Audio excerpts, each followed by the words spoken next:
Hare Hare. Considering that Gaur Purnima is early next week, this is maybe not the best topic. Kind of off-season or something. The reason for this topic is going back nearly a month, it was a topic. Because I like the prayers of Prahalad. There are many other nice prayers, but so you didn't complete it, and so I thought, let us see if we can complete it. That's what was the thought behind why this topic in advance of Gaur Purnima. Maybe we'll sneak some Gaur Purnima topics in somewhere.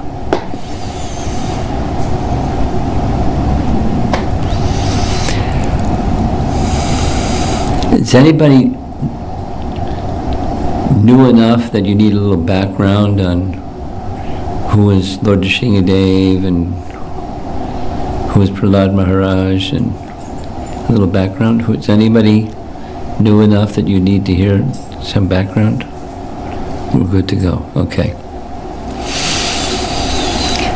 The chronology is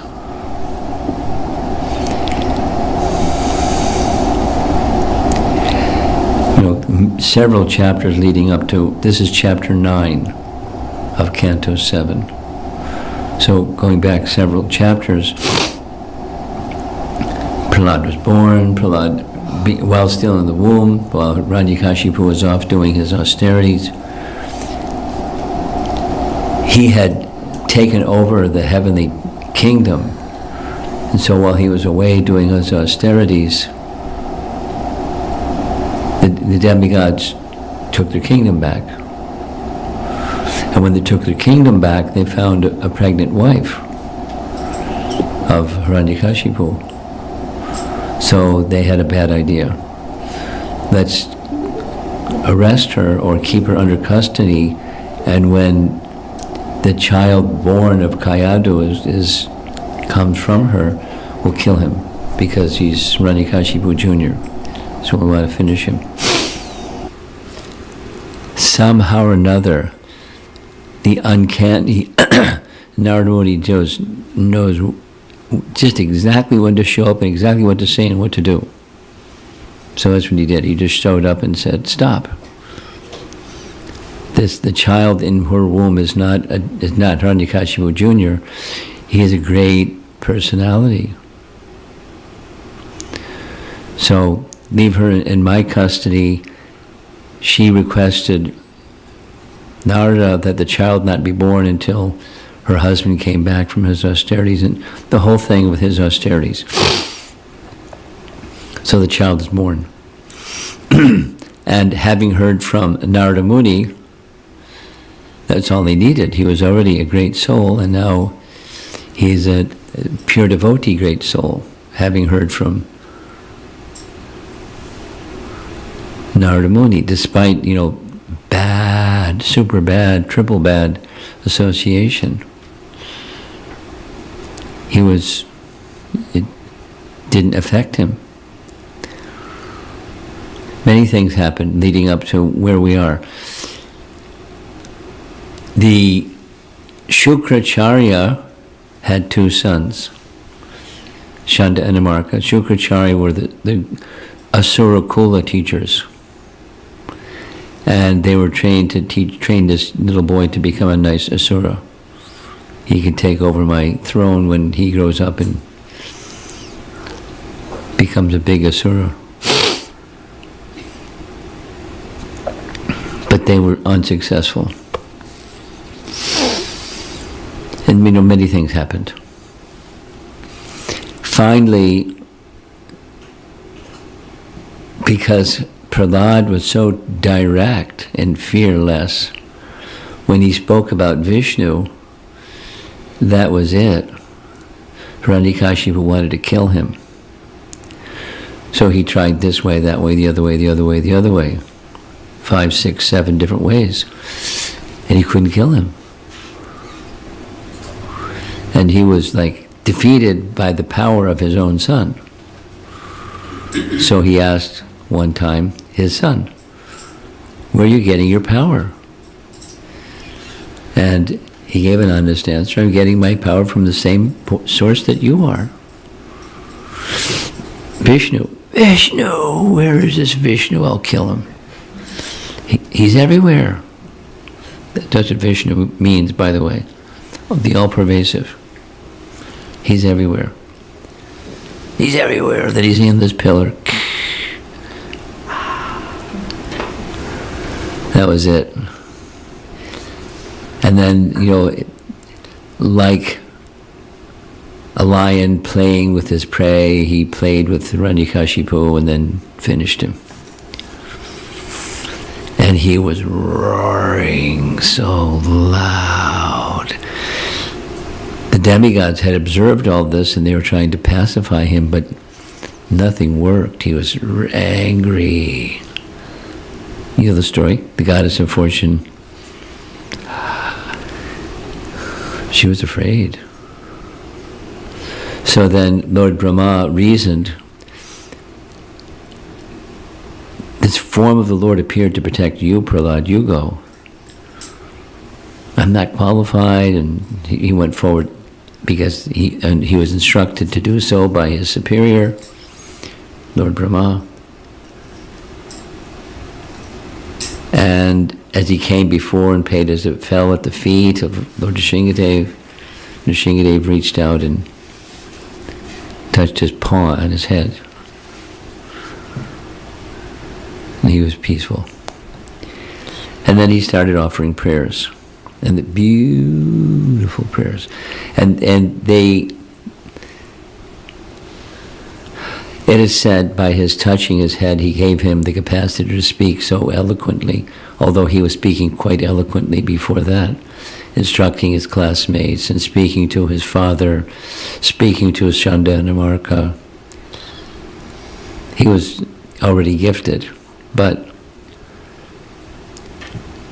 when he spoke, one of the nicest things, there's many nice things, one of the nicest things is it flows there's moods in each prayer and each series of prayers, and then the mood changes. It's like the flow of a river, and sometimes the wave goes up and sometimes it goes down. Sometimes he's in the mood of repentance, and sometimes in the mood of ecstasy, and sometimes in the mood of humility, and sometimes in the mood of glorification, and it keeps flowing. Very nice. Very instructive. I mean, it's his prayers to Lord Nrsingadev, at the same time it's instruction for us, so that we can understand what is appropriate glorification of the personality of Godhead.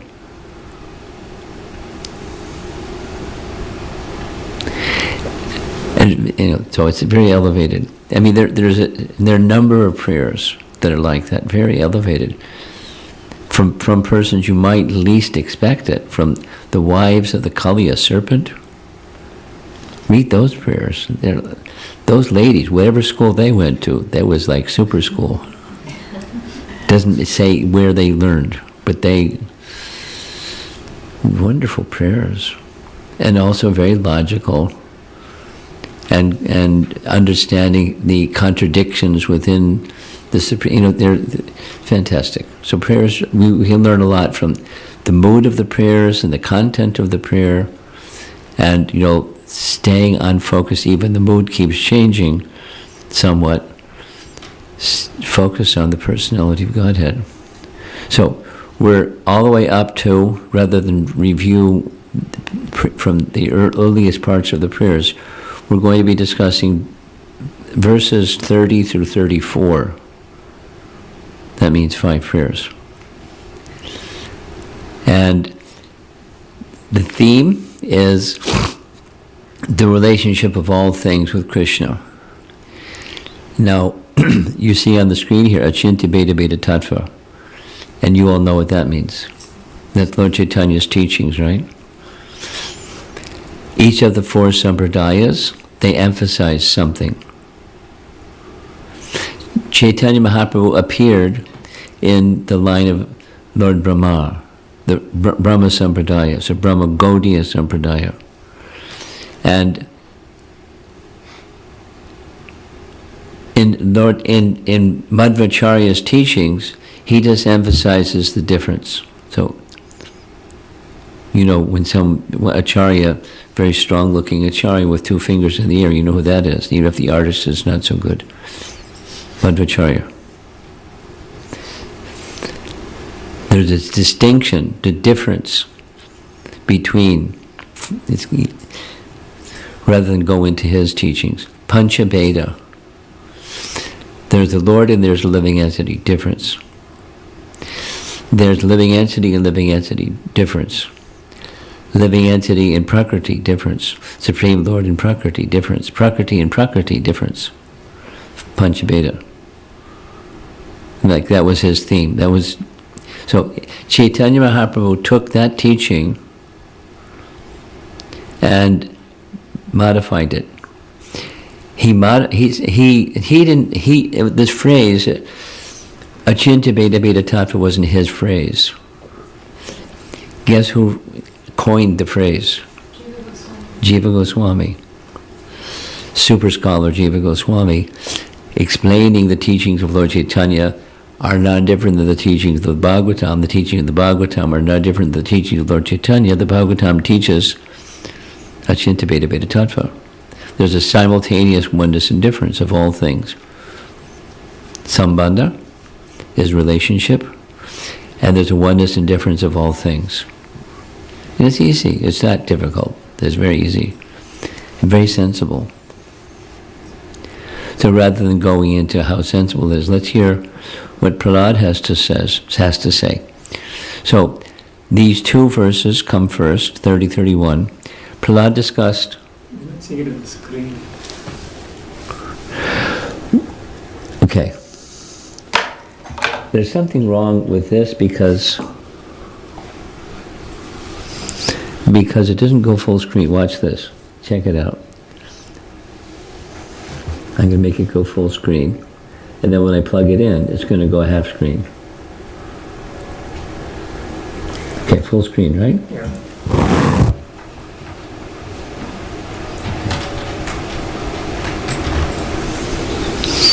And somehow just something happens and it goes to that.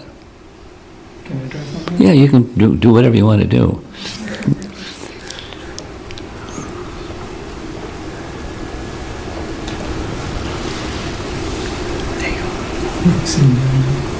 Congratulations.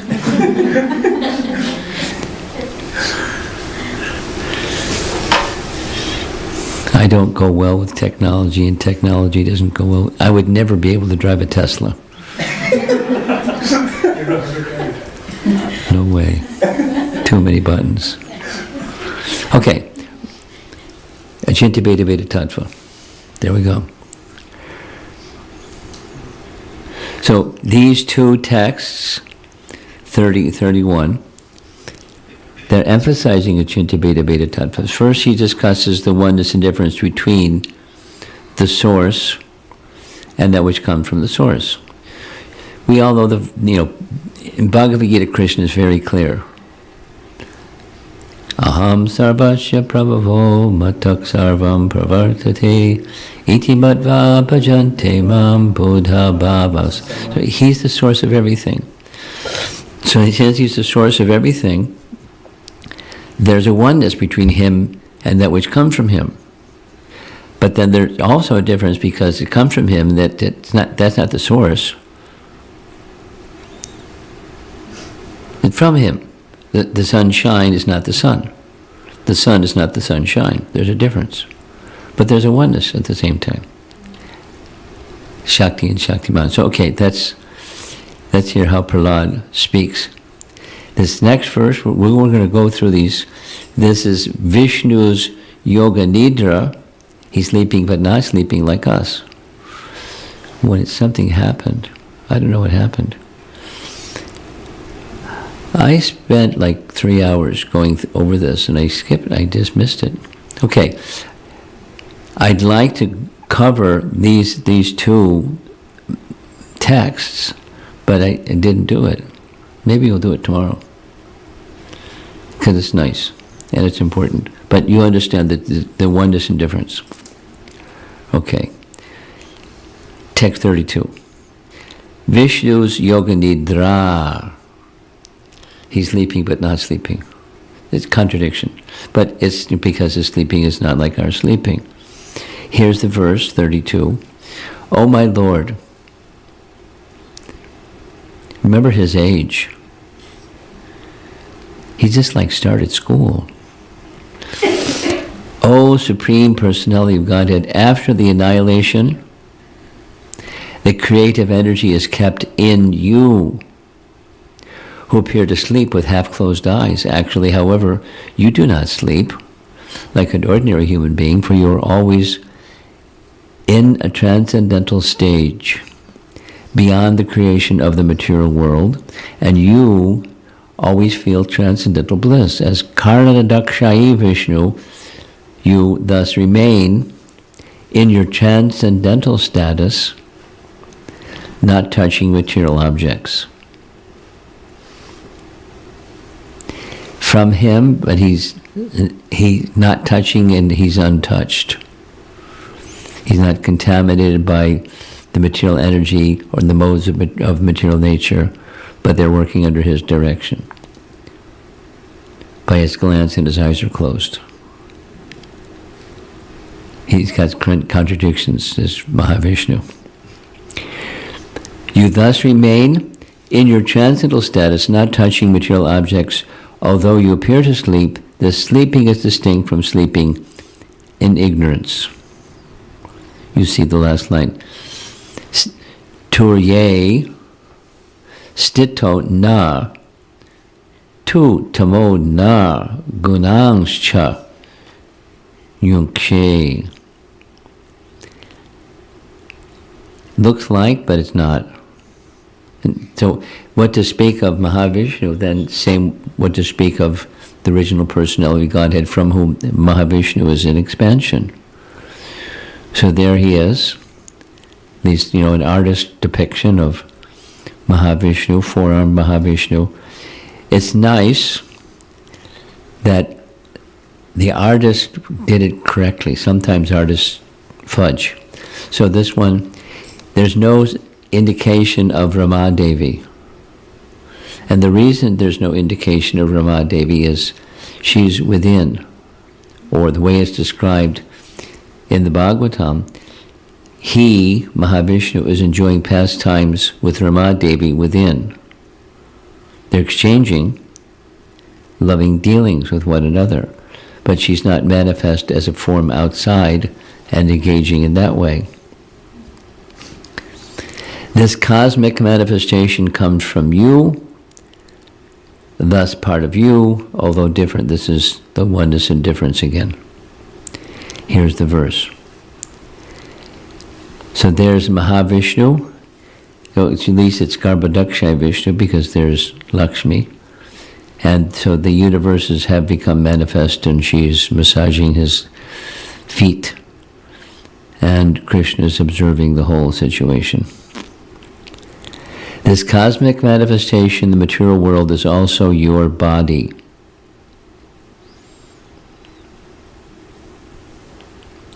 The total lump of matter is agitated by your potent energy known as Kala Shakti. And thus the three modes of material nature are manifested. So in Sankhya philosophy, it's much more detailed.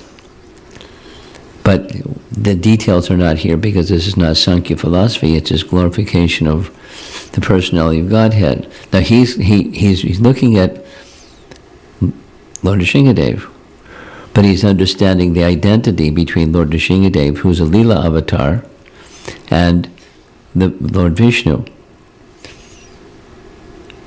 And there's a whole science, which lots of details about avatars of Vishnu. It's a nice topic. It's such a nice topic that Rupa Goswami wrote a whole book on that topic. Lagu Bhagavatamrita is about that thick. And he wrote the book and wrote commentaries on his own verses. And other acharyas wrote commentaries on his verses.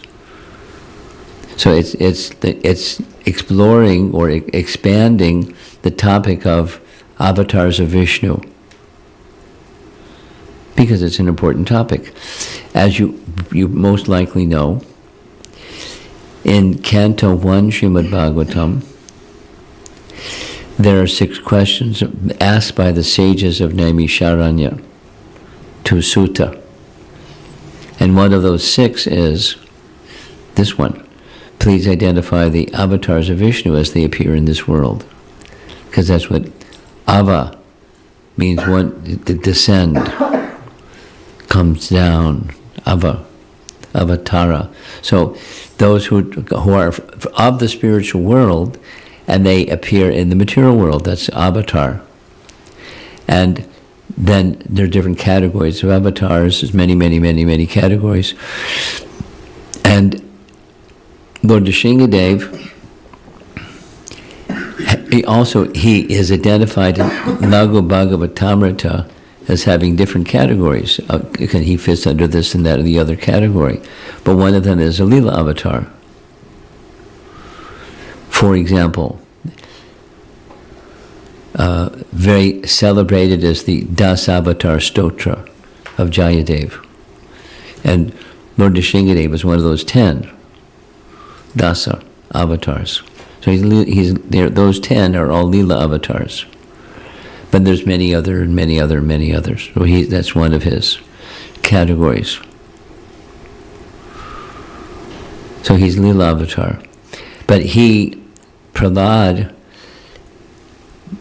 knows the science enough to identify, as he's speaking to the Leela avatar, Lord Nrsingadev, he's understanding his source of emanation, Vishnu. Starting with Mahavishnu, we'll hear the Sahasra Shirsha Purusha Sahasraksha Sahasrapad. He's speaking to the Lord Nrsingadev as if he is the Purusha avatar, the original Purusha avatar, with many faces, arms, hands, legs, etc. Because he's Vishnu, he's everywhere. And how many heads does he have? As many as everywhere. That's how many. You can't, too many to count. And he's everywhere. So how many hands? How many mouths? How many thises and that's? Each form doesn't have many, but he is spread everywhere, and therefore he has many. That's the understanding. So Prahalad he's a little boy, but he's a very elevated personality. He's been touched by the hand or the paw of the personality of Godhead, and so his material. It's something very similar happened with Dhruva by touching the conch. All contamination was taken away, fully enlightened, and he could speak eloquently, and he does. And he's not just reading a textbook or looking up a verse in the Bhagavatam. He's speaking the Bhagavatam. He's speaking transcendental knowledge. It's really amazing. I mean, really amazing. But he's understanding Lord Nrsingadev is an avatar of Vishnu. And as an avatar of Vishnu, he's Vishnu. But Vishnu expands as Lord Nrsingadev. And then, so first it's Mahavishnu, now it's Garbhadakshay Vishnu. So Garbhadakshay Vishnu, going to Cantos 2 and 3, this is Canto 7, there's detailed description of the creation. And here's the sequence. So, it's slow motion is not painful. It's just, it'll take some time, slow motion. But there's a wheel of time. Now, question. In the spiritual world, is there time? Not as we know it. There is such a thing as eternal time, because that's where time as we know it comes from. but there's eternal time. And because Mahavishnu has a function on behalf of the personality of Godhead Krishna, that is, to manifest the material world, here, Mahavishnu, here's my Prakriti, here's the living entities, build some universes, please. Yes, sir. And his mood is a servant. He's the master.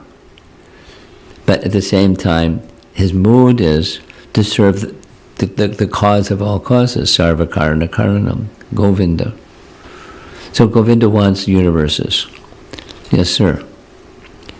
And it does, and then so that he moves as if he's influenced by time. That is to say, Kala Chakra, the wheel of time, moves, and it's time for creation. When it's time for creation, there's his assistant or his energetic expansion, Ramadevi. And she knows. How does she know? Because she's the energetic expansion. She knows. It's time. So when it's time, she sees Lord glancing. Now he has his eyes closed, but then he slightly half opens his eyes and glances at Pradhan. What's Pradhan? It's the totality of the material energy, but not differentiated. Like, often it's pictured as clouds. Clouds, Prakriti, undifferentiated Prakriti called Pradhan. And then he glances at Pradhan with slightly opened eyes. She sees, that's the signal. So what does she do? With the glance, called Shambhu, she entrusts two things: the totality of all living entities and time, or as it says here, Kala Shakti. Two things. Because without time, you don't have creation. Nothing moves without time. Things move because of time. Because of time, things move.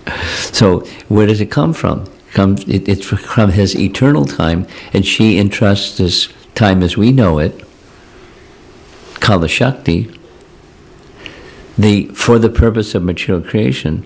Kala Shakti and the totality of living entities are carried by the glance. They're entrusted to the glance, and the glance, that's Shambhu, he contacts. Vishnu doesn't contact. The glance of Vishnu contacts, and that has a different name. That's Shambhu. That's his glance. And then the living entities plus time contact Pradhan, and Pradhan becomes agitated. It's like a primordial impregnation. The womb of the mother receives the seed from the father, and there's some agitation. And the agitation results in the conception of a child. In this case, it's the manifestation of a universe. There's further details. He while this is going on, Mahavishnu is exhaling. And as he's exhaling, universes come, bubbles come, and the material elements cling.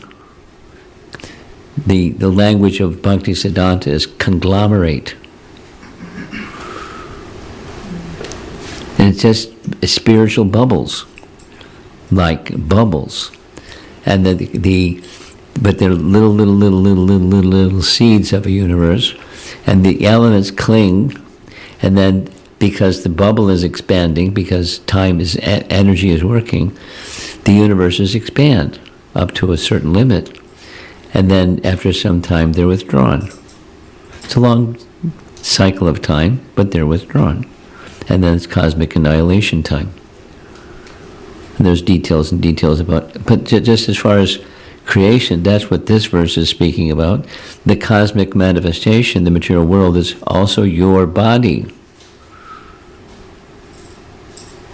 The total lump of matter, that's pradhan, is agitated by your potent energy, known as Kala Shakti, and thus the three modes of material nature are manifested. So the modes are there within Prakriti, or material nature, but they're in the pradhan state, they're not manifested.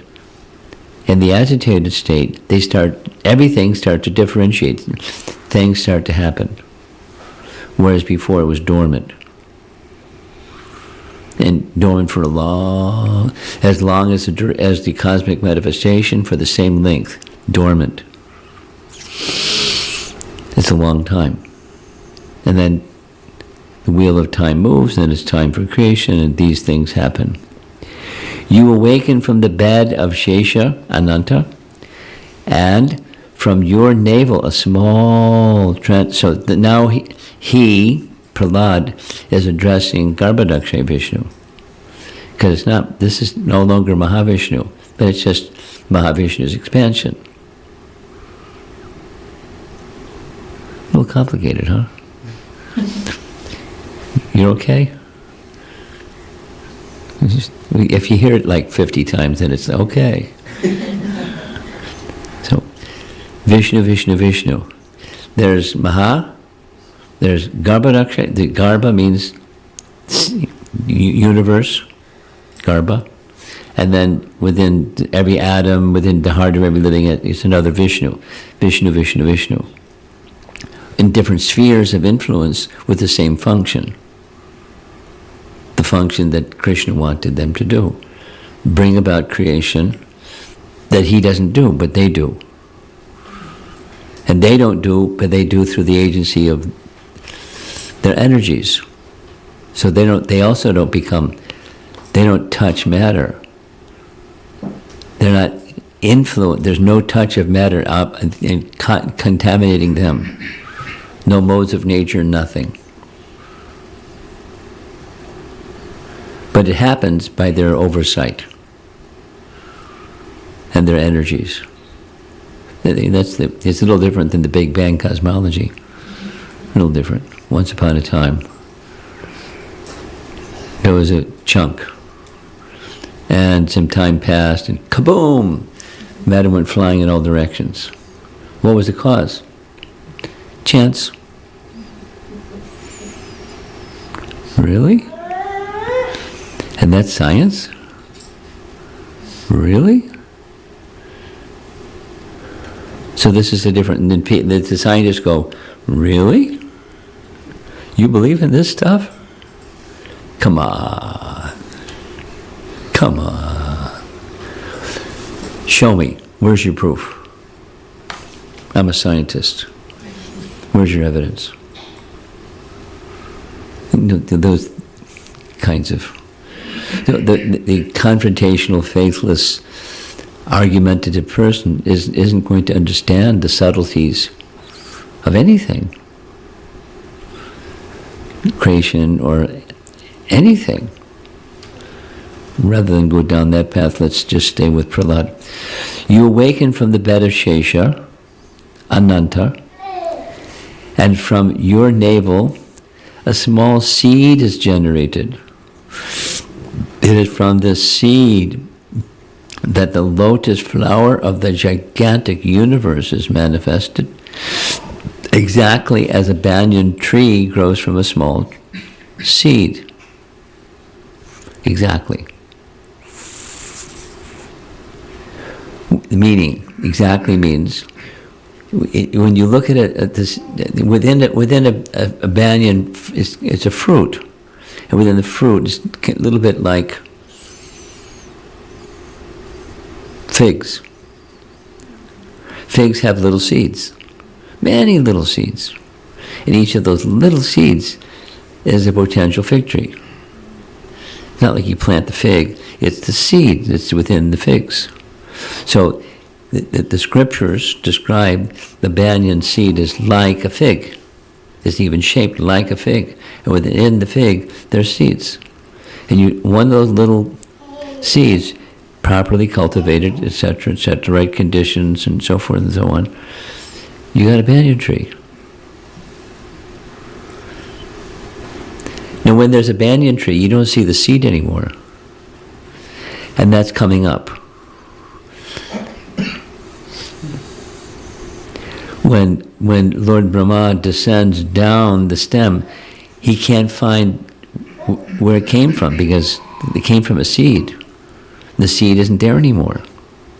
Well, here. That's coming attractions. So, this is Bhaktivedanta purport. The conclusion is that both the material world and the spiritual world are considered to be the body of the Supreme Lord. Different, but in principle,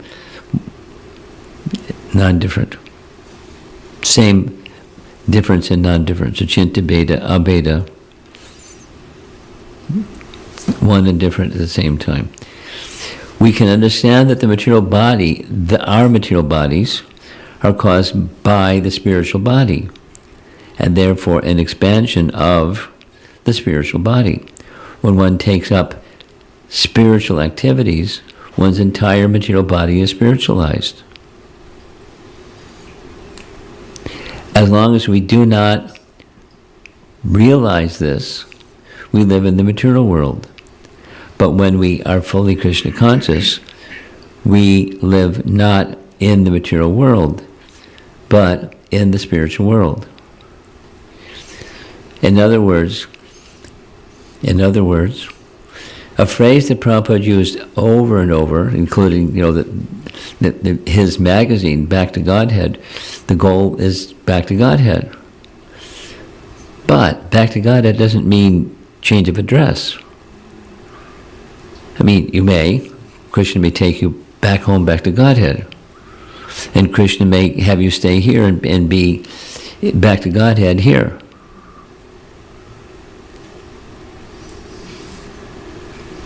Because it's not the change of address, it's a change of consciousness. And it will, slowly, one more time. The difference is the spirit soul, that seed that generates bodies, it's a seed.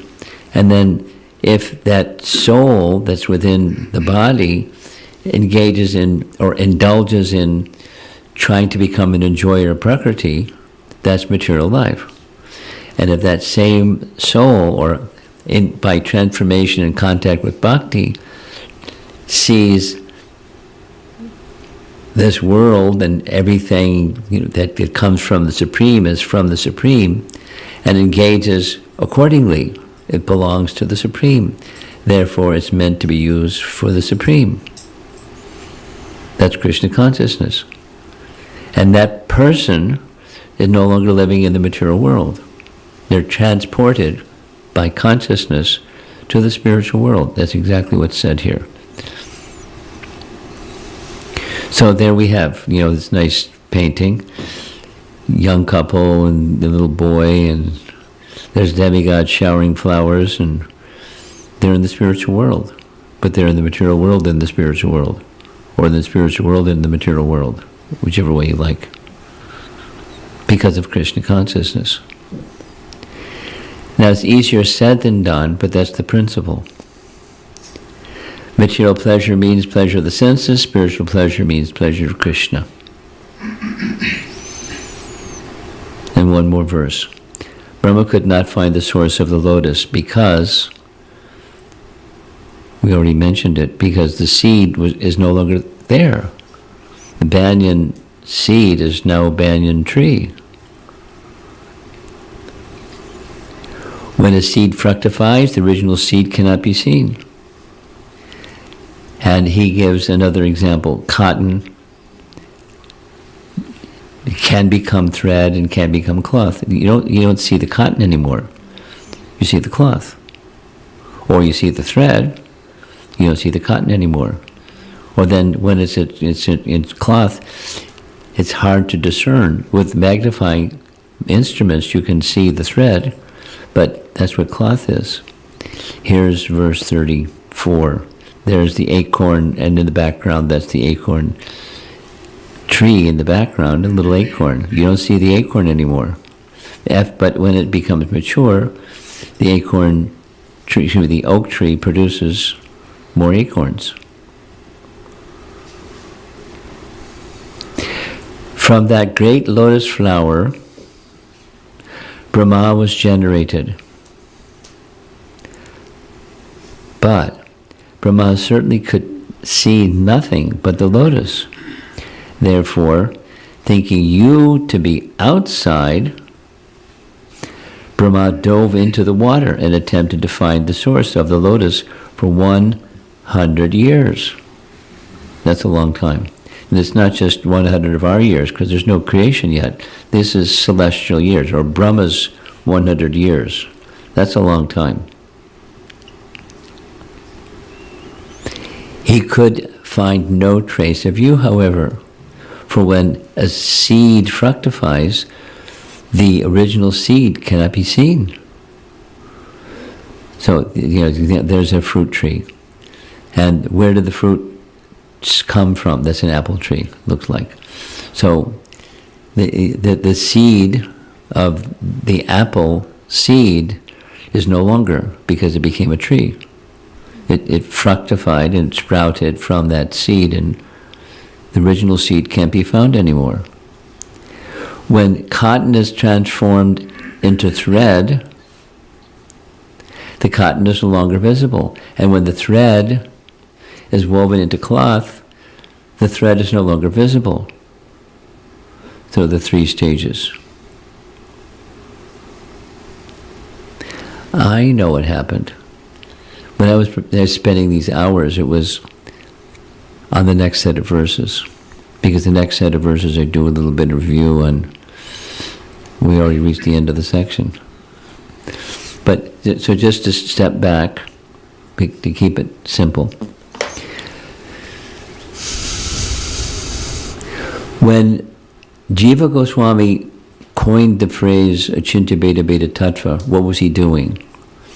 He was summarizing in a very super intelligent way Lord Chaitanya's teachings. And Lord Chaitanya's teachings are the Srimad Bhagavatam. The Srimad Bhagavatam are Lord Chaitanya's teachings. It's quite simple. And so if you understand the Srimad Bhagavatam, you understand Lord Chaitanya's teachings. If you understand Lord Chaitanya's teachings, you understand Srimad Bhagavatam, because they're the same, literally identical. And Prahalad is a hero, as you may know.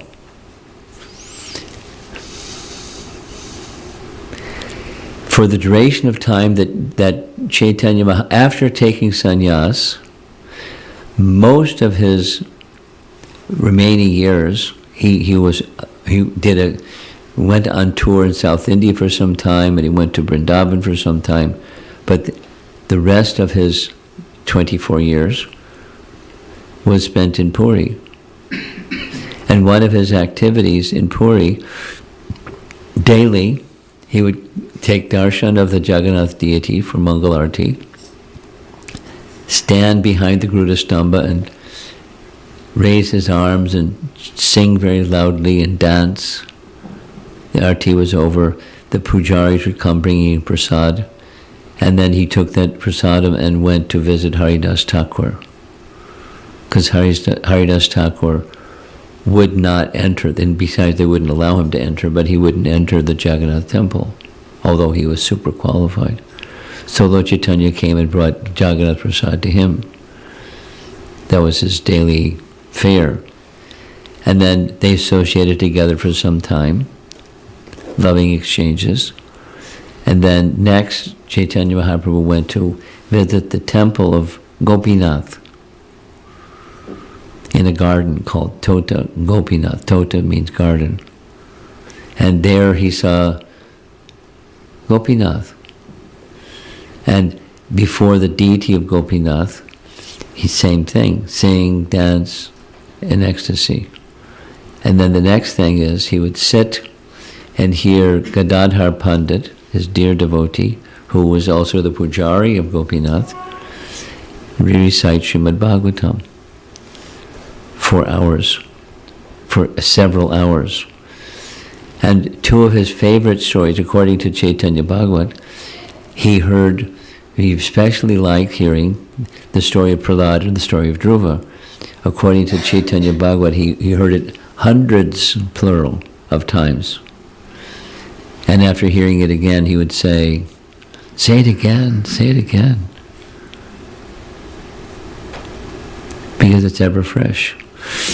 So he, Chaitanya Mahaprabhu, was a great lover of Prahalad Maharaj, because Prahalad Maharaj was a pure devotee. He's one of our Mahajanas, who are great, great authorities. Of course, Chaitanya Mahaprabhu was the supreme person, but he took the role of a devotee of Krishna, although he's Krishna. So he liked hearing about Prahalad and including everything, but including these prayers to Lord Nrsingadev. And in these prayers of Lord Nrsingadev, truths about the source of everything are disclosed. Now this little section has to do with the creation and the relationship of the energies that come from the source of those energies and the energy, the relationship, sambandha gyan in Sanskrit language, sambandha, the relationship of everything with the source of emanation, sambandha gyan. So Prahalad understood it. And he more than understood it, he's going to then take that sambandha gyan and go into devotional service, the teachings about devotional service that were the teachings of Lord Chaitanya, because the teaching of Srimad Bhagavatam is the teaching of Lord. It's very simple. And the principle behind it is very simple. There's involvement of detail, but it's important for us as we hear these prayers to appreciate many things. What has Prahalad just been through? Attempted murder and nothing. This, that, the other, nothing. Because he was protected. And what was this protection? The stage of perfection of Prahalad was constant remembrance. Just by constant remembrance, he was protected. It's like, even when it's raining, you have an umbrella, you're not going to get wet. That was his umbrella, just remembering Krishna. And never forgetting. Under any circumstance, even the most difficult of circumstance, life-threatening circumstance, no deviation, and thus protected.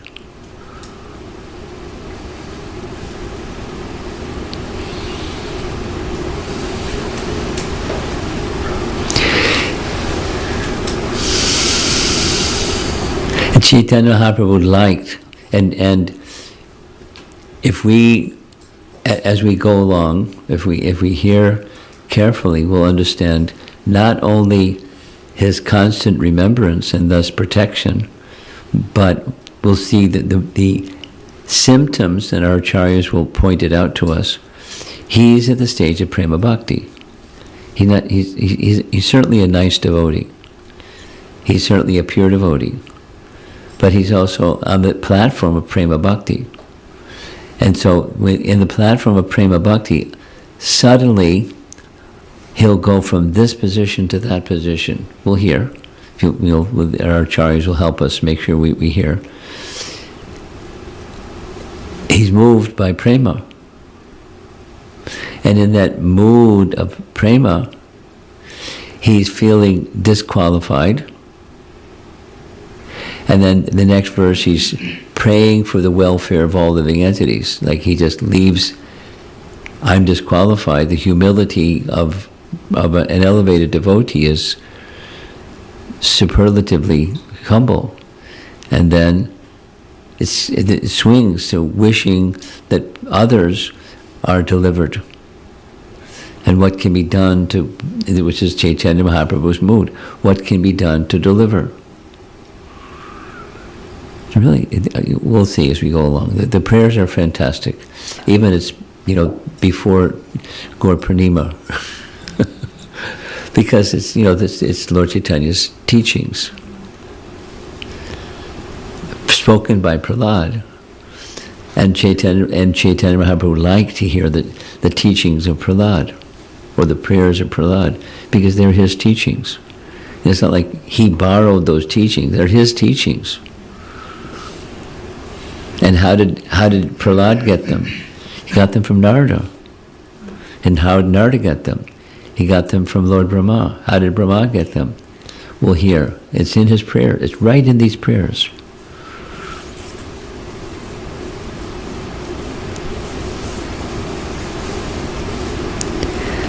While he speaks, I'll just touch on this one thing. It's a little coming up. But he, Prahalad, speaks one of the moods, and therefore one of the messages is, you're the supreme person who killed Madhu and Kaitaba, two demons. It's like way in the beginning of creation. There's different narrations because there are different days of Brahma, but what Prahalad mentions is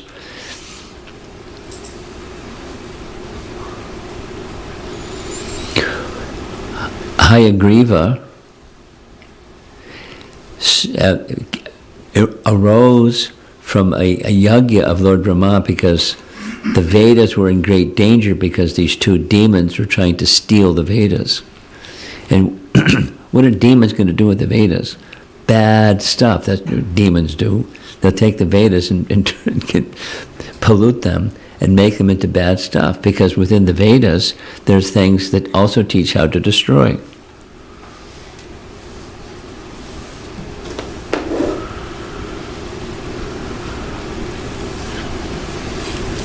It's a nice teaching. When Dronacharya was teaching Dhanurveda, one of the sections of the Veda is military science, Dhanurveda. And the teacher of Dhanurveda for the Pandavas and the Kauravas was Dronacharya. Dronacharya had a son, and he had many other students besides his son. His son was Ashvatthama. And other students were unlike Ashvatthama. Ashvatthama, two things. He was proud, and he was familiar with his teacher. The familiarity breeds contempt. You've heard that phrase.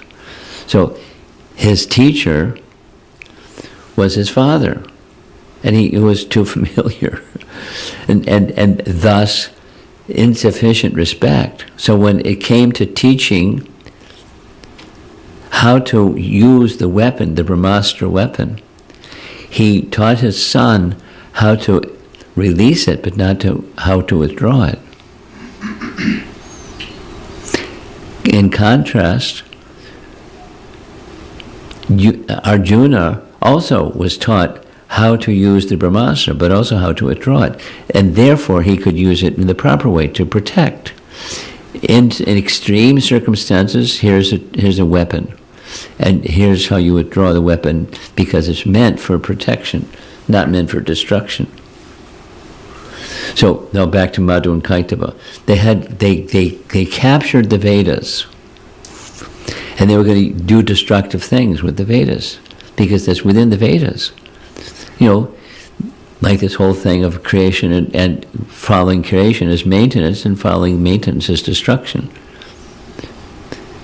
So they knew how they would use it in a destructive way. So what did Brahma do? Seeing and knowing that Madhu and Kaitaba had stolen the Vedas, and would do direct destructive things, unstoppable. So he performed a yajna, and from the yajna came Hayagriva, and Hayagriva was sent by Lord Brahma, go to the bottom of the the Garbadak Ocean and get those guys. So there are different days of Brahma, and it happened in different ways in different days of Brahma. But it's in this Prahalad's prayers.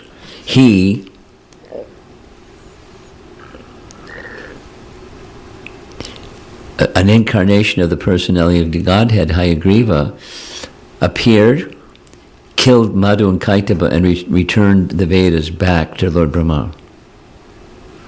Ta-da! And then his purpose was completed, and we don't hear about him after his purpose was completed. He didn't just like poof disappear, but we don't hear what happened after, because that's the main messages within these series of verses. Protection. The personality of Godhead comes to protect religious principles, to protect the devotees, and to annihilate the demons. So here he is, and looking at Lord Nrsimhadev, who just annihilated one big demon, and then all the cronies or the buddies that also tried to attack Lord Nrsimhadev, big mistake, and they lost their lives. The place was made clean because demons were killed. And the demigods were relieved. Because the demigods, they lost their kingdoms because Hiranyakashipu was so powerful. And they were unable to give protection. Now they're back in their position, and they can properly use, more sober-minded than perhaps before, to use their strength, the power that they're invested with, to govern the universe and give the necessary protection for those who are following Dharma.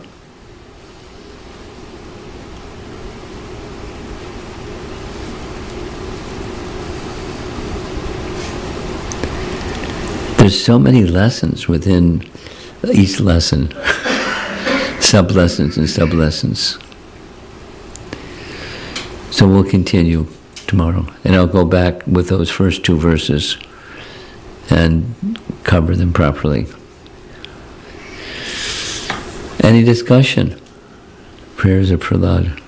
Yes? I have 3 questions. How many? 3 questions. 3? Yeah. You're very patient to let me just keep blabbering, and you're holding on 3 questions.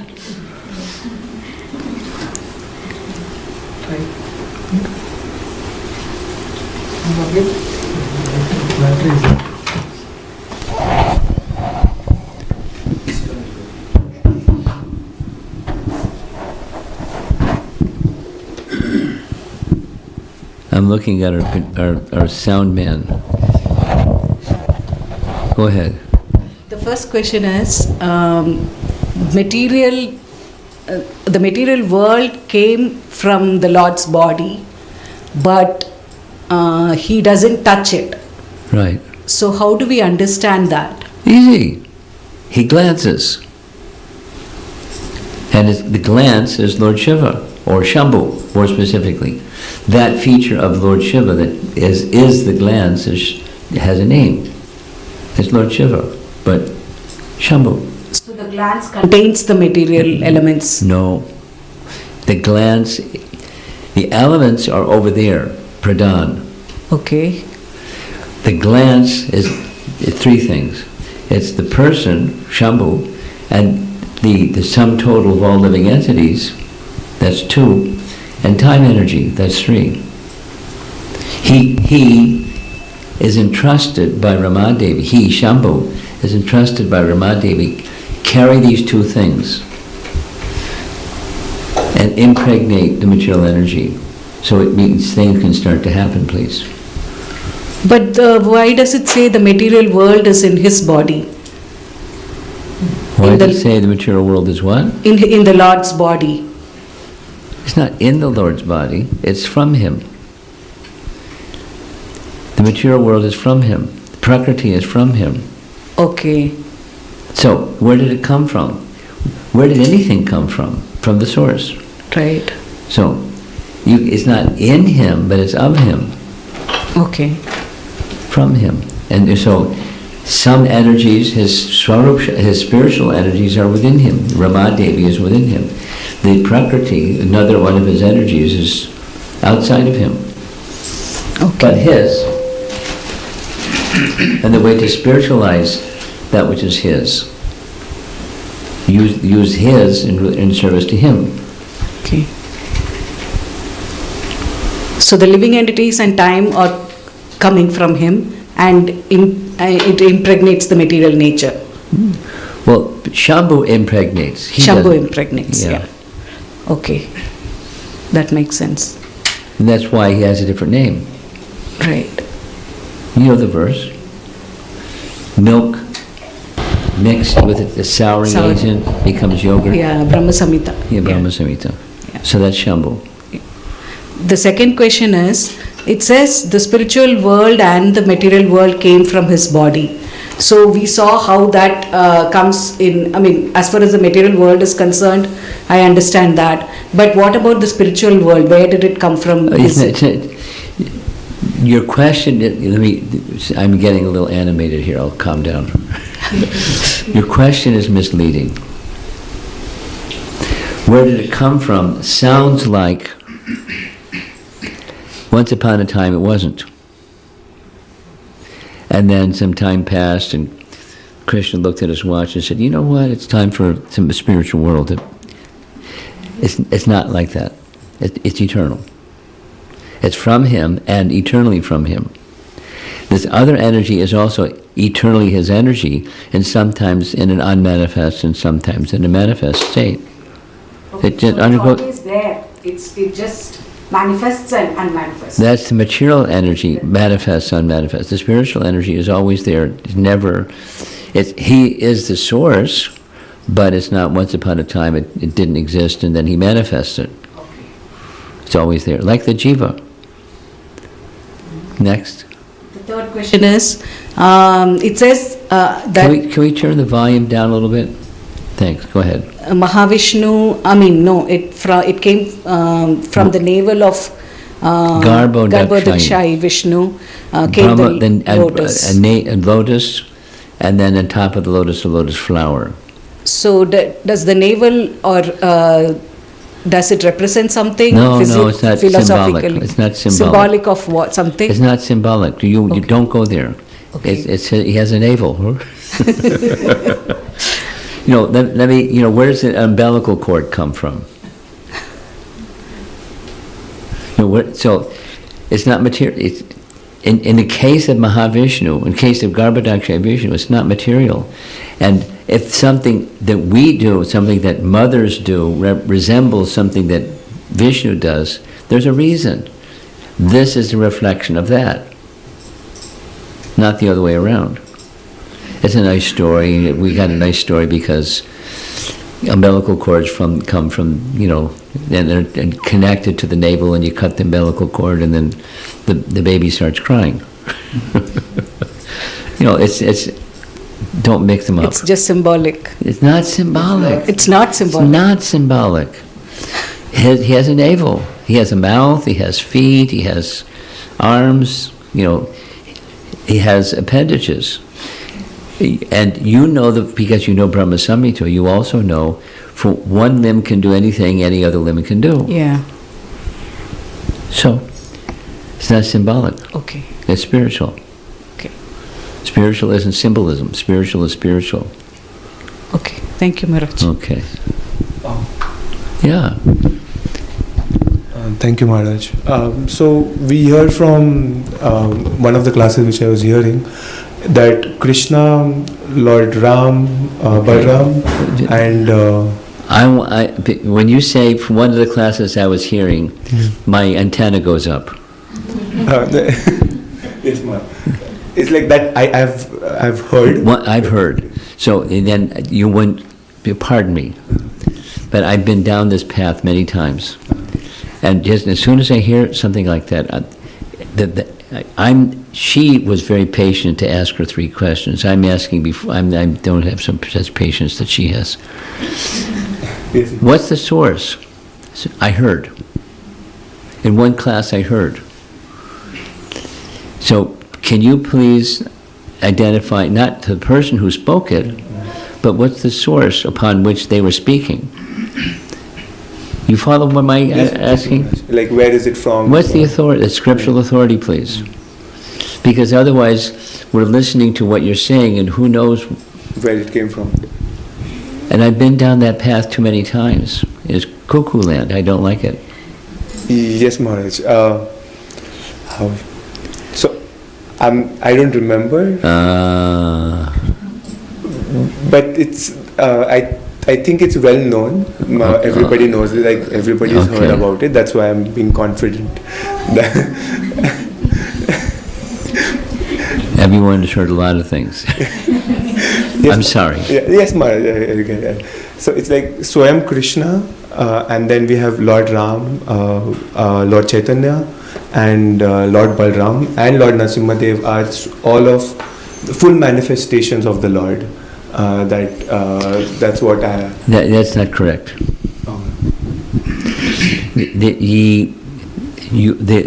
From Laghu Bhagavatamrita and from Chaitanya Charitamrita, both sources, those are the sources. They're Prabhava avatars. Prabhava avatars means almost complete.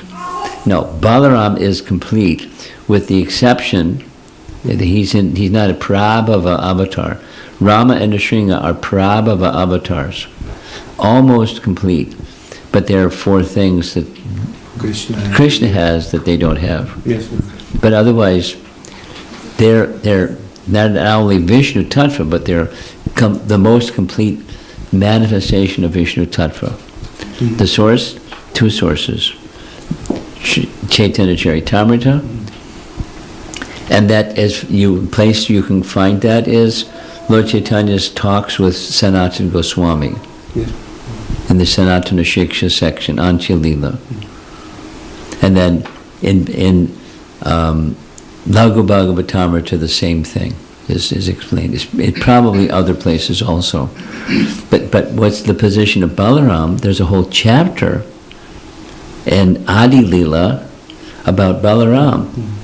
And he is non-different, except he doesn't have a flute. But he has all the potencies that Krishna has. And he's the elder brother. So there's a rasa between the two, and sometimes Krishna doesn't do what his elder brother wants. And then persuades his elder brother to, it's nice, let Arjuna kidnap Subhadra. Although he wanted something else. He yielded to his younger brother because he's the servant of his younger brother. So it's a rasa. So, but now back to tattva, besides rasa, he's the same. The mood of servant to his younger brother, who is the source of everything. There's not two sources of everything, there's one. And Balaram is from that source. No, it's eternally from that source. Not once upon a time there was no Balaram. And Krishna looked at his watch and said, hey, you know what, I like a brother. Eternally. Yeah, I get it now. Okay.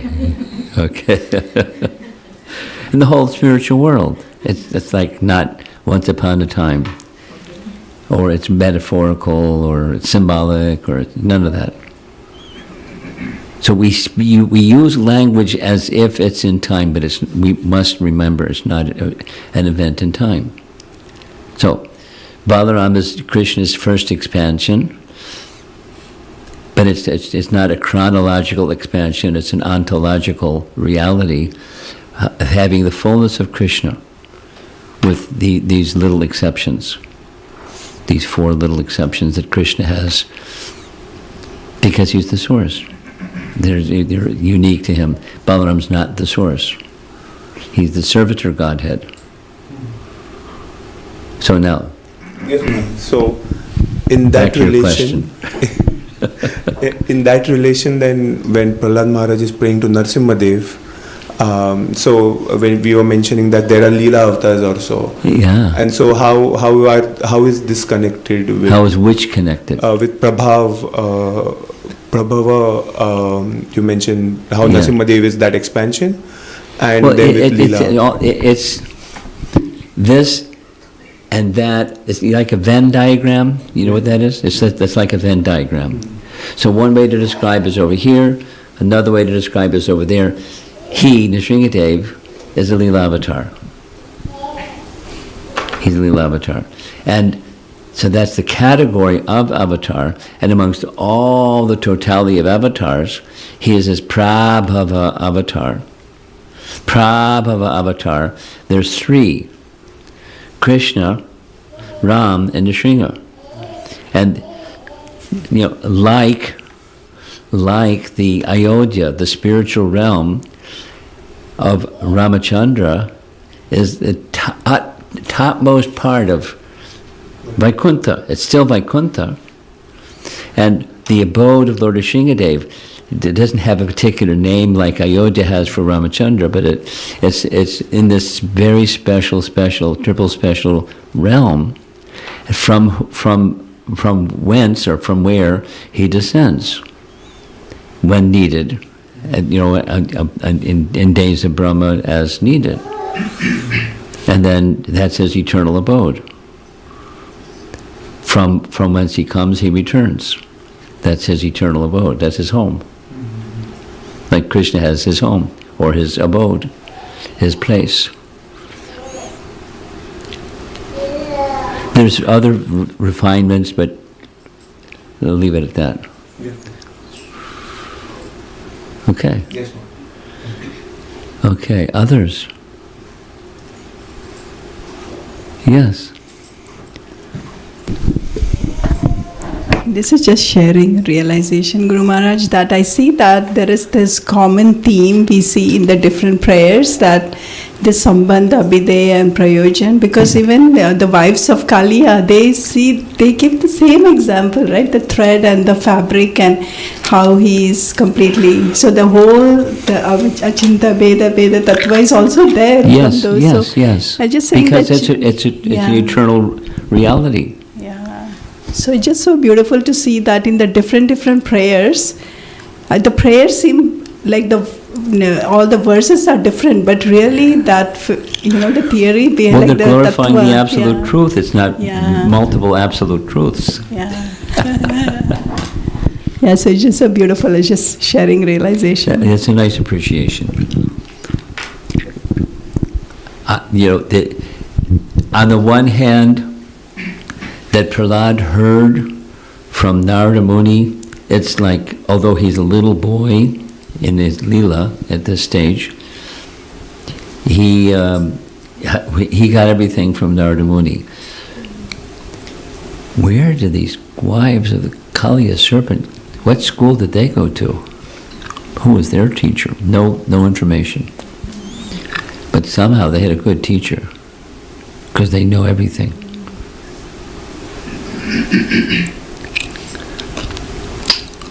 Anyone else?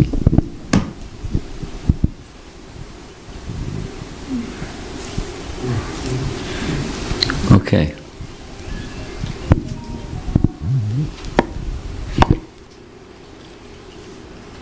I know how to be patient. Don't become uncomfortable while I'm being patient, but maybe something will come. Yeah, sure. So when we were sharing about the different prayers, like the Nagapatnis, Dhruva Maharaj, so like you mentioned, there are different moods which are there in each of the prayers, eventually giving the same perspective of the absolute truth. So like how even though they are, like Mataji was saying, that they are saying the same thing about the absolute truth, like the Nagapatnis and Prahalad Maharaj, but there would be the difference in mood. So then, because they are just verses, how are we envisioning them, that what is the different mood they have? And because the wordings are the same, like the same. In some cases, the wordings aren't the same. The concepts are similar. The concepts may even be seeming to be the same concept, like this, the thread and the cloth. So some somewhat similar or almost identical metaphors. There are some verses where, without giving examples, some verses that are in even the Sanskrit are almost identical from one part of the Bhagavatam, another part of the Bhagavatam. And it's not that Vyasadeva was lazy. He just borrowed from over here and cut and paste and put it over there. It's that, the absolute truth is the absolute truth. There are different ways of describing the absolute truth, and sometimes they're identical ways of describing the absolute truth. But the wives of the Kaliya serpent, they had an objective.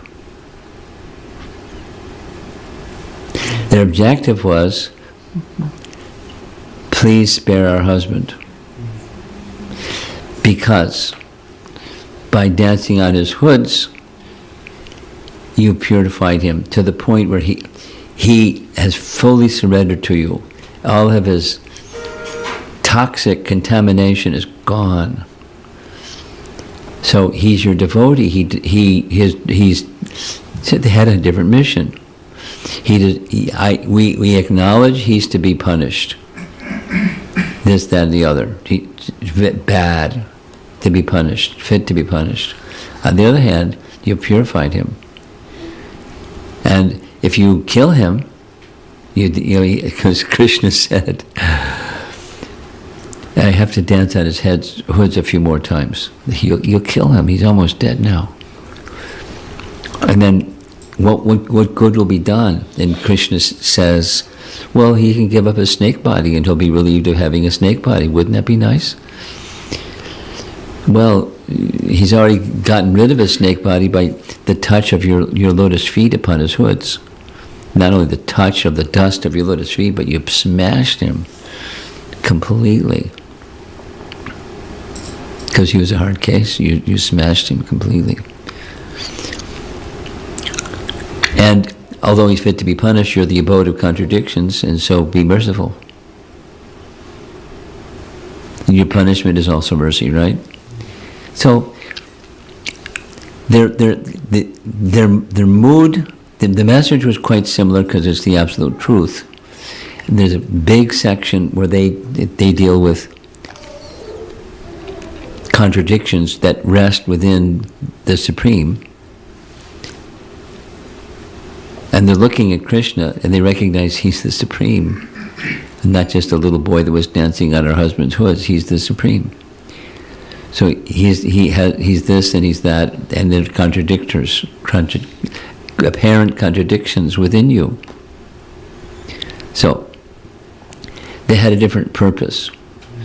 And Prahalad is just, he wants to glorify the personality of Godhead. He doesn't need protection. He's been protected.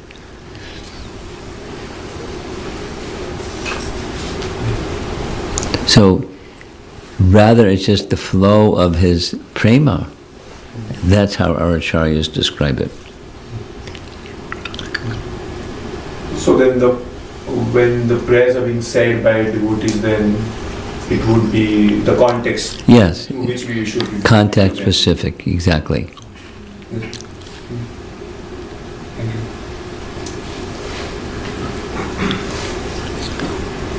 Last time's for it. Yeah, more than... Rakeshna Guru Maharaj, I had one comment and a question. So initially you mentioned how Narada Muni appeared out of nowhere to save Kayadu and Prahalad Maharaj. I'm almost thinking, even in all of our lives, someone like that came in and gave us this knowledge. So this section kind of made me appreciate the gift we have received and served as a reminder that we should utilize it and not kind of misuse it or leave it. That's the comment I wanted to share. And the question I had, Maharaj, was about the last part where you mentioned Prahalad Maharaj was constantly remembering Krishna, and that's why he was able to survive all the ill treatments from his father. So I'm thinking, how do we practically do that in this world? Because when you hear about Krishna from outside, then you can remember Krishna. but then when you're working, it's not possible every second we remember Krishna or remember his pastime. So how do we practically do that? Well, how does a mother become attached to her child? She doesn't go to mother school and learns how to become attached to her child. It's just affection. It's just, it's intrinsic. Motherhood has that intrinsic capacity. So just like, you have a wife and child, and someone doesn't have to tell you to think about your wife and child, because there's affection. It's just natural. So what to speak of who we really are, besides the temporary? So who we really are. So it's elevated, but when one is in that elevated position, it's not mechanical. It's spontaneous. Now we're not there yet. So we do the sadhana, and the purpose of the sadhana, when done properly, is purification and reawakening of that which we have forgotten, which means the spontaneous. Then it's spontaneous. So how it's done is to come to the spontaneous stage, not the regulative. But, having said all that, practice and practice and practice and practice and practice, and it moves closer if it's done in the right mood, in the right association, under the right guidance. Then it becomes closer and closer and closer to the spiritual natural tendency. And then the trainer wheels are no longer needed. Trainer wheels means sometimes children get trained how to ride a bicycle with little trainer wheels in the back. I never had that, I just rode a bicycle. But the support of Vaidhi Sadhana Bhakti is meant to bring one to the stage of experiencing directly the personality of Godhead within one's heart. We just had this lengthy seminar on Canto 3, Chapter 29, and Kapila Dev says like this, just skipping into one section, deity worship should be done in such a way, in the regulative stage, with the right paraphernalia, the right procedure, and so on, to the degree where one can experience that the deity form, the expansion of the deity form, is within one's own heart and within the heart of others. And that's the power of Vaidhi Sadhana Bhakti. Then until that stage comes, it's incomplete. When that stage comes, it's complete.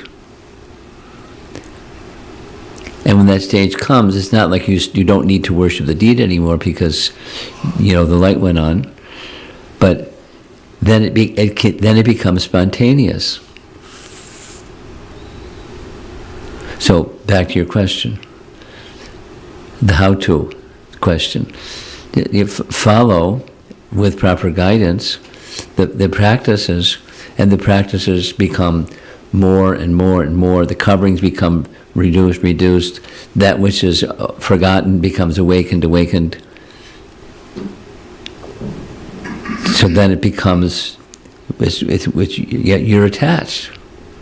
As you're attached to your wife and child, so you become attached to the Supreme Person because we're part and parcel of the Supreme Person.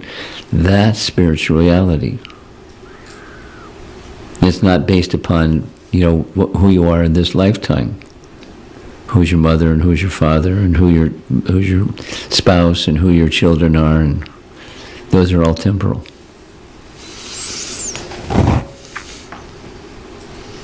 It's real. So then how is it possible? That's your question. When Bhava Bhakti awakens,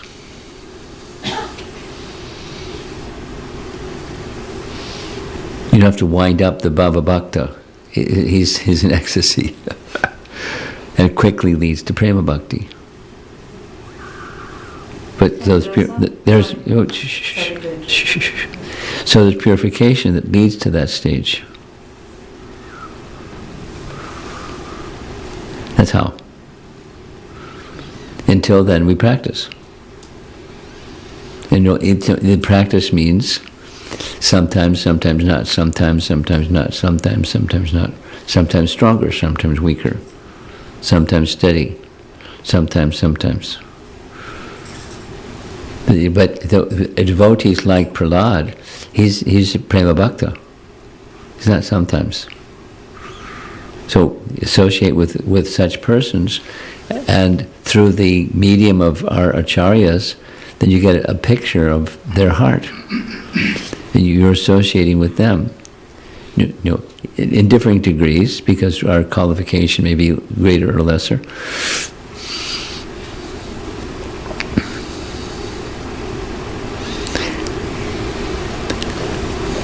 You just take the verse from Canto 1, Chapter 2. Shinvata Sakata Krishna Punya Shravana Kirtana. You know the verse. Ridyantakso Vidhuno Trisaritsatam. That's the method. And you just follow the method. You practice. Practice makes perfect. It becomes who you are. Instead of forgetfulness is who you are. Remembrance is who you are. Because there's attachment. We're attached to something.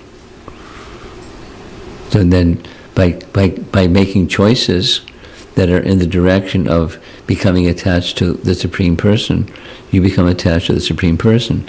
And you can't forget. You can't even, if you were to try to forget, you can't forget. It's like, tar stuck to your hand.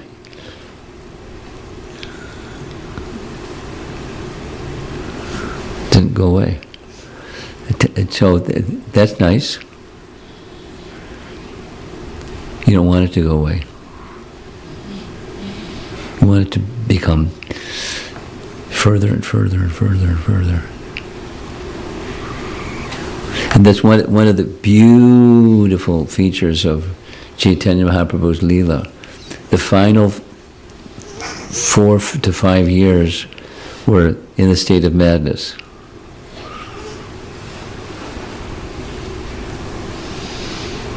In the association of those that understood his madness, because they were his eternal associates. It's within us. It just has to become awakened. That's all. Now. But what about? But what about what? You don't need a microphone. You got a strong voice. What about rasa? At what stage does it? At the Bhakti Bhava stage or later? No, right from the beginning. What does rasa mean? What does rasa mean? It means, there's different English translations of the word rasa, but mellow, taste, another direct word is juice. And so at any stage, there's material and there's spiritual. Pineapple juice doesn't taste the same as mango juice. Mango juice doesn't taste the same as apple juice. So there's different tastes of juice. And as there are different tastes of juice, in the material plane, there are different tastes of, people doing things together. Like, alcoholics drink together. And, gamblers gamble together, and business people do business together. So anyway, but there's a taste. There's material. Then there's spiritual. So novice can experience rasa. They can. It's part of this intrinsic to the soul. You're attracted to something, and that what attracts you is taste.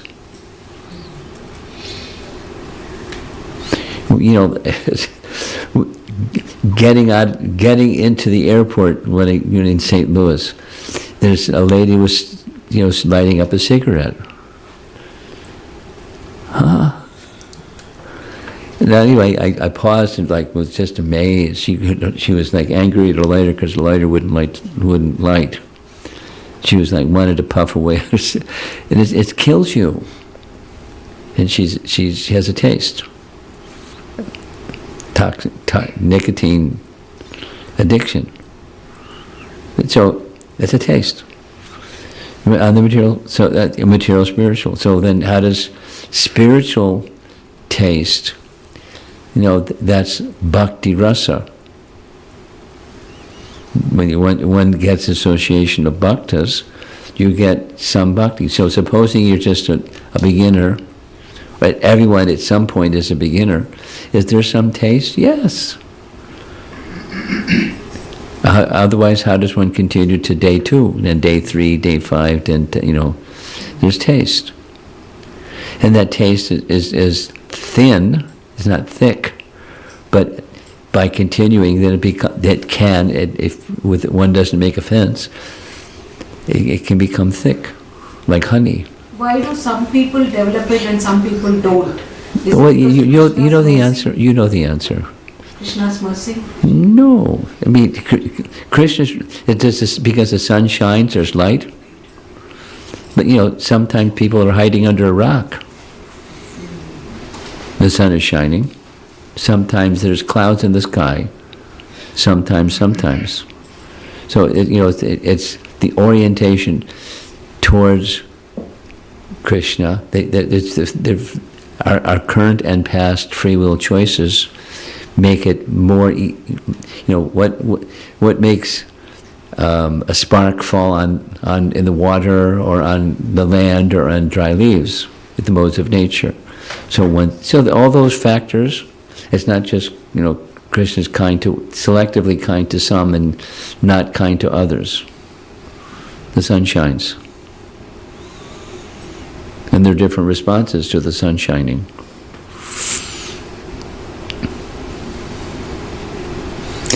When I left St. Louis this morning, it was 24 degrees. When I arrived in Phoenix, it was 83 degrees. Krishna's mercy, right?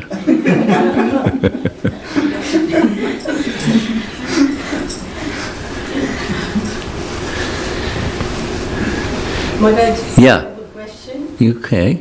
I was looking at Narasimha Dev's picture and I see there's a flower garland and there are some fruit with garland. What fruit is that? Is it? That's an artist. And what does it mean? What does it mean? Yeah. What is the significance of that garland? What's the significance of that garland? Maharaj is pointing out the scripture. Okay. I've seen pictures of Nrsingadev with garlands. So it's an alankara, it's an ornament, and different artists paint different ways. Sometimes they show the garland of Nrsingadev's or Hiranyakashipu's intestines. You've seen those? So it's an ornament. And he's not in this mood of anger.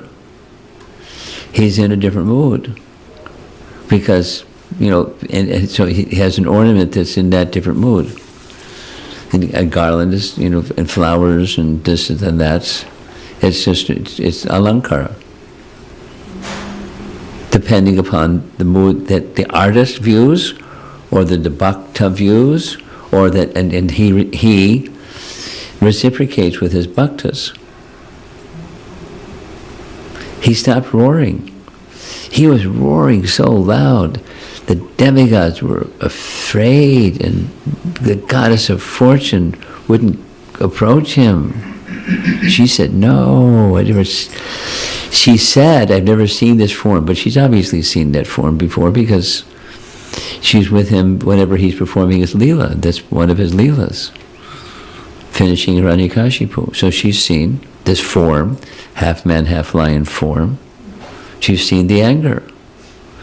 But so she's speaking that way because adbhuta rasa, astonishment. So there's different moods, and at different times. So he's exhibiting ornaments according to that mood. You know, the form of Lord Nrsingadev in Mayapur, Ugra Nrsinga. Just before he pounces, his nails are extended and he's angry. But have you seen that Nrsingadev? Yeah. Let me finish the sentence. Have you seen that Nrsingadev on Chandan Yatra? It's a big smile. Have you seen? Oh, you show her a picture. No, but he's actually smiling. But he's got these teeth, he's got these red eyes, and his claws are out, and he's ready to pounce. Just before he pounces on Hiranyakashipu, he's really angry.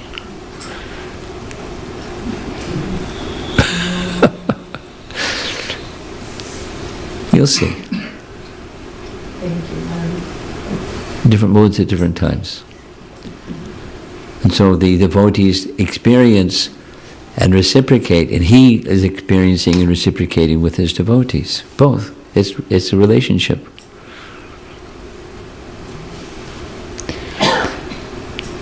And sometimes artists think this is a deity, but sometimes artists just kind of get carried away and they don't pay so much attention. But this is not just a painting, it's a photograph of the deity. You want to hear a nice story? Here's a nice story, and I'm going to end with this. Do you know the story, the reason why this deity was put in the temple? Here's what happened. In the early days of the Sridham Mayapur, there was no Radha Madhava. There was little brass deities on the altar, and they were golden. Some dacoits thought it's not just golden, they're gold. So in the dead of night, they broke into the temple and stole the deities. And there was some guard half asleep, and he heard, and he started making noise, and Bengal noise. So Bhakti Raghava Swami, do you know him? You've heard his name? He fearlessly ran after them. He didn't have any weapons. They had weapons. So they shot his leg with a shotgun. And now he walks around with half a leg. Now you know who I mean? Bhakti Raghava Swami. He has crutches and a half a leg. One full leg, but his leg was shot with a shotgun. So after, when the devotees started yelling and chasing these thieves, they dropped the deities and ran. So the deities went back on the altar, and the leaders got together and said, we need protection. Not just we need shotguns, but we need protection. So they decided, let's get a Nrsingadev deity. So they got on a train, they found who the best murti maker in certain part of India, and they saw this. One of the devotees in the train ride to go to South India, he had a dream, and this is what he saw in his dream. So he described it to the murti maker. Do you have one of these? And he said, yes, but I've already carved this for someone else, so I can't sell them to you. Then I forget, there's some further detail. He had a dream, and the deity informed him in his dream, I want to be with those devotees. So he called them back, and they came, and there was another fellow somewhere over there, and found out the murti maker was going to sell these devotees to the devotees. So he told the man, don't worry. This deity, if you make a little offense, you're finished. Okay, give him the deity. Because who can worship a deity without offense? And then the devotees came and said, this fellow wanted me to not give the deities to you. This is what I told them. But listen to this. When that Nrsingadev is not the main deity, he, Nrsingadev, takes the mood of the main deity.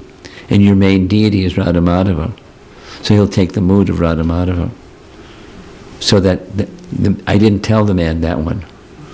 Because he just was trying to mess up with you people. And I trust you. So he has this Ugra Nrsinga bhav. At the same time, it's not dangerous for the worshippers of the deity, because he Nrsingadev accepts subordinate role to Radhamadava. Something like Balaram takes a subordinate role to Krishna. Something like that. Not the same, but something like that.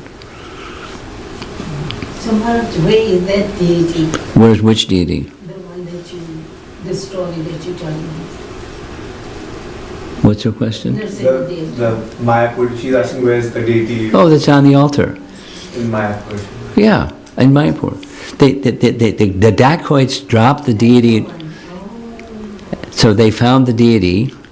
The deity went, the small Radhamadava on the altar, brass Radhamadava. Look closely next time you go to Mayapur. They look golden. They have a golden look, hue. But it's not gold. It's just brass, but it looks golden. Not just brass, but it's, nicely polished and looks golden. I've seen the deity. I was there. Well, you look online and he'll help you find. I saw it in the temple. I was there at Mayapur. Okay, you'll go again, I'm sure. It's a beautiful. Especially after hearing this, you got to go.